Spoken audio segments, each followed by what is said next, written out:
Alright, so here I'm going to show you the easiest way to create a portrait.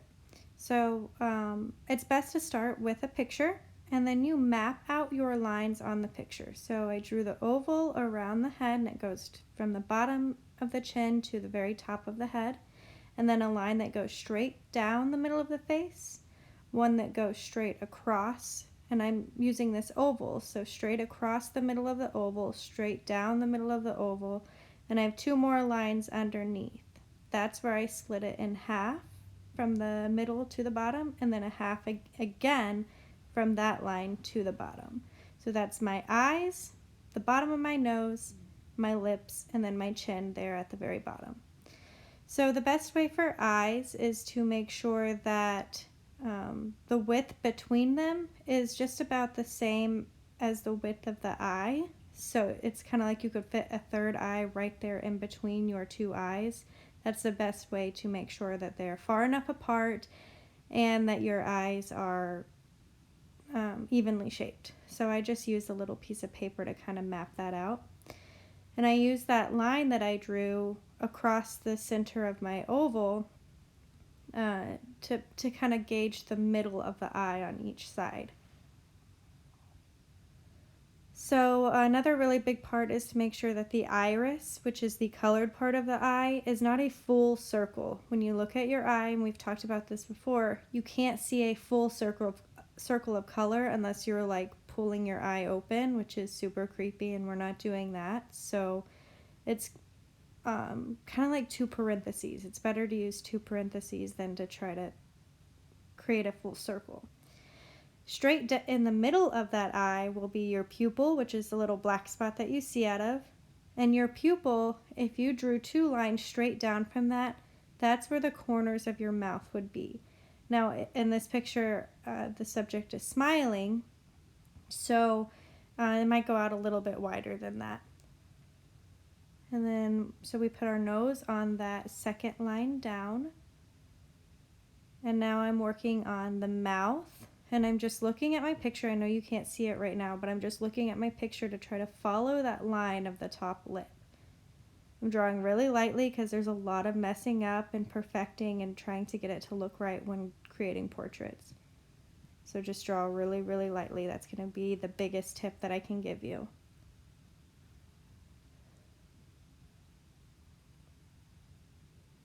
So now that I have my nose, mouth, and eyes in there, I'm erasing my grid lines, or my lines that I use to map out my facial features, just so I can see a little bit better and don't have those distracting me.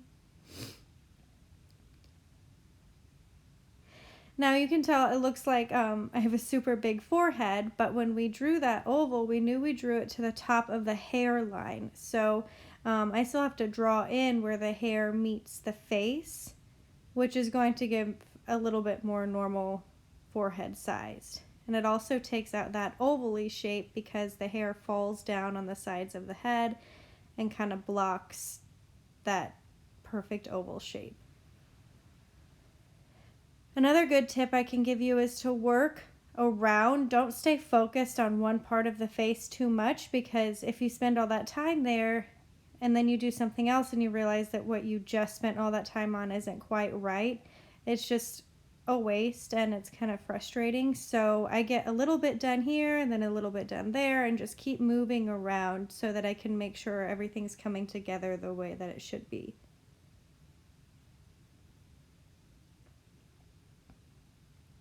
The eyebrows, I draw a quick line for them and then I do little bitty dash lines to kind of make it look more like actual hairs.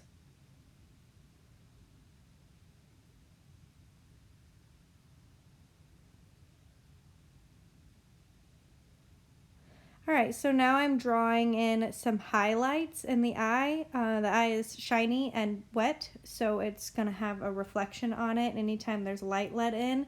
And that's a really important part to help the eyes look more realistic. So you draw those little spots in, maybe 2 or 3, just kind of next to each other. Or if you look at the picture, you'll see them in a picture as well. And then you color the eye in or shade the eye in around it. So I'm using a 4B pencil here, which is just a little bit darker than a regular pencil. It helps me get some deeper values and it helps me blend. So I've scribbled on a piece of paper and then rubbed a tissue on it. And I'm creating a medium tone over the whole face because regardless of how white your skin is, you are not paper white. So you have to get a medium tone going on that you can work with as a base.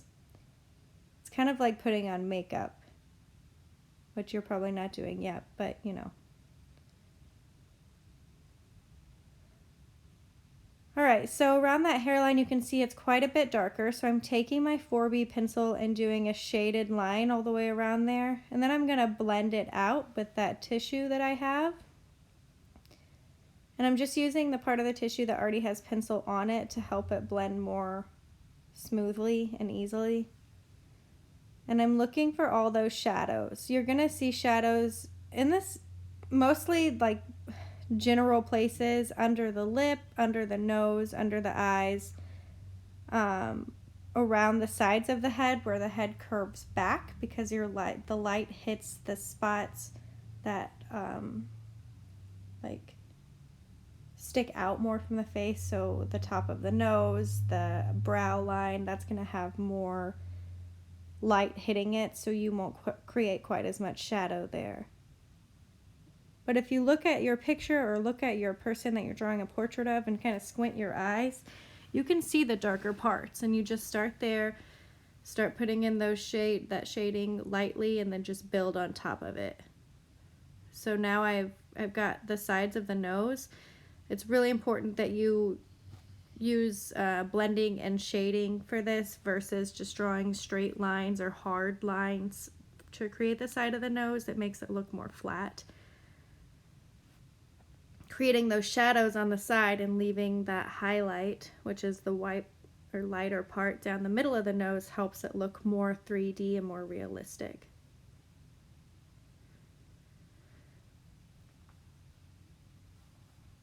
Something really important to note with teeth, it's never helpful to draw in every single tooth. It's going to look super, super creepy. So you kind of shade in where you can see gums in between the teeth.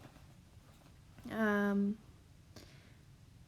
then maybe blend that down a little bit into a soft line, but just don't use your pencil to draw a hard line for the teeth.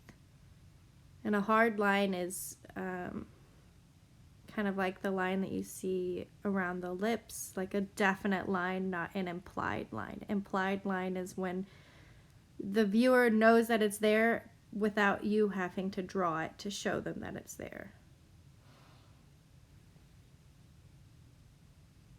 Then always shade out in the corners of the mouth to help it, because your teeth move back into your head. So just like we said, if you want something to look like it's further back, you're going to create a little bit more shadow with it.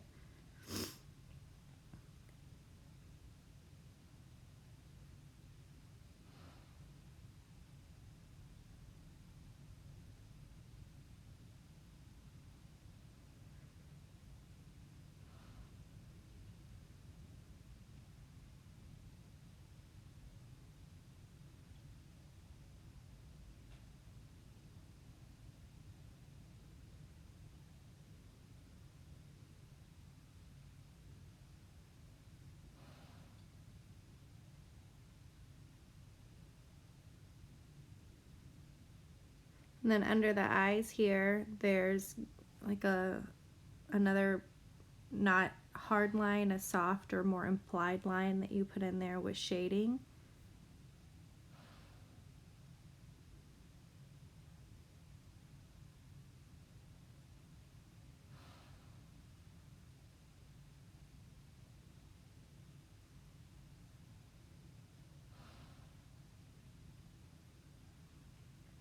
And then the roots of the hair, where the hair attaches to the head, are going to be a little bit darker because, again, they go down.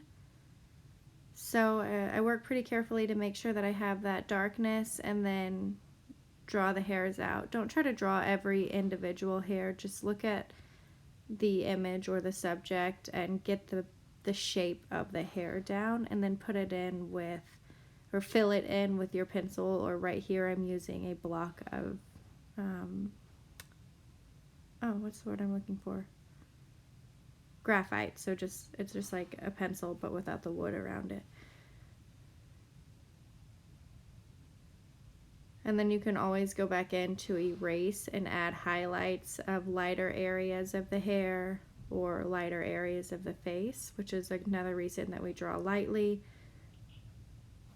and another reason that we use pencil or charcoal, something that's erasable, when doing these kind of portraits.